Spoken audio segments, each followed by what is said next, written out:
நீ இன்னொரு விஷயம் மறந்து போயிட்டு போல இருக்க. நம்ம எல்லாரும் சேர்ந்து ககாஷிக்கு ஒரு gift வாங்கி தரோம்னு சொல்லியிருந்தோமே.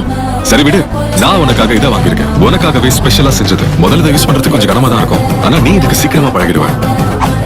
அப்படியா? தேங்க்ஸ். உனக்காக இந்த மெடிக்கல் கிட்ட கொண்டு வந்திருக்கேன். இதை நானே உனக்காக செஞ்சேன் ககாஷி. யூஸ் பண்ண ஈஸியா இருக்கணும்னு சில மாற்றங்களும் பண்ணிருக்கேன். தேங்க்ஸ். இப்போ உனக்கு என்ன தர போறாங்கன்னு கை நீட்டுற நீ? நான் உனக்கு gift கொடுக்க போறேன்னு தோணுச்சுன்னா அந்த எண்ணத்தை இப்பவே அழிச்சிரு. சரி பொங்காத விடு. நீ எனக்காக gift வாங்கிட்டு வரேன்னு நான் எதிர்பார்க்கவே இல்லை. ஆமால, நான் இந்த விஷயத்தையே மறந்துட்டேன். நம்ம 4 பேர்ல மட்டும்தான் நீ ஜோனினா மாறி உன்னை கேப்டன் அறிவிச்சதுக்கு அப்புறம் நான் உனக்கு எந்த ஒரு ரிட்டர்ன் கிஃப்டும் தரல.